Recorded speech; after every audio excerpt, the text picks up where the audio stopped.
Alright, dear children, let me just do the continuation of problem number 2 that I was solving the last YouTube video, but I could not complete in that YouTube video.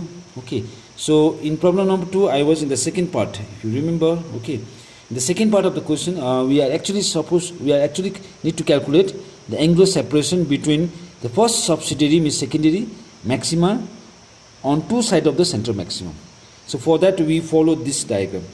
So this is center maximum, first secondary minimum, first secondary maximum, and it form on both sides of center maximum. So this angle and this angle separation, that is the first secondary, the angle separation for first secondary maximum means this separation that we need to find out. So if I calculate this is theta 1 for first secondary maximum on one side, I calculate theta 1, the same angle on the first secondary maximum on the left hand side. So I double this, that makes the angular separation of first secondary or subsidiary maxima of two sides of our center maximum. But to calculate this value, this part I was explaining in the last YouTube video also, so let me do continue. Now for mth secondary maximum, as you know, part difference E sin theta m is equals to plus minus 2m plus 1 lambda by 2. This is the condition for the formation of secondary maximum, and the condition is this much. But I take this E in the denominator, so it will be sin theta m equals to 2m plus 1 lambda by 2e. So in the expression you see this plus minus sign which we have taken is actually to show that the secondary maximum is also formed on both sides of center maximum. Okay. But as I said, when diffraction pattern is observed, the angle made by this secondary maximum are also very small. So in that case, we consider this theta m is very small. So when this angle theta m is very small, then we know we can write sin theta m is theta m. That means sin theta m can be written as theta m equals to 2m plus 1, this is 2m plus 1, lambda by 2e. So this is the consideration that we do it. But children, you know, when you do consideration and use this formula, we measure this angle in what? Radian. We measure in what? Radian. Now we use this formula to measure the angle made by the first secondary maximum from the center maximum. So children, for first secondary maximum, we have to take m equals to 1. When m is 1, that is for first secondary maximum.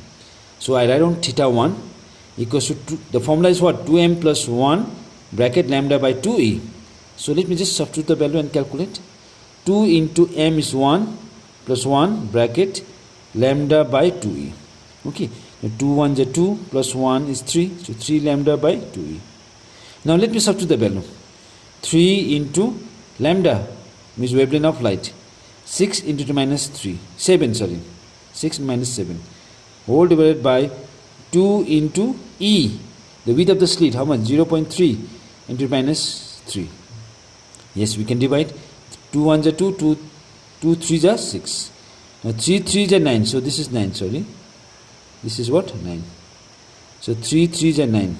E into 10 power minus 7. Now minus 3, if I take in the numerator is plus 3, so I add with minus 7 by 0.3. Now 9, this is 9, children, this is 9.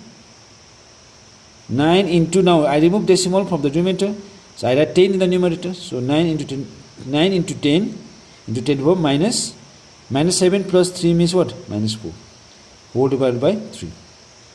Now we can divide. 3 1 is 3, 3 3 is what? 9. Now it's coming 3 into 10 power, see how much? Power is 1, so 1 minus 4 is minus 3. And the unit is radian. And this angle which we calculated is the angle made by the first secondary maximum from the center maximum. But actually you need to find the angular separation of first secondary maximum on both sides of center maximum, which means I write down therefore the angular separation. Angular what? Separation of first secondary what? Maxima on both sides of what?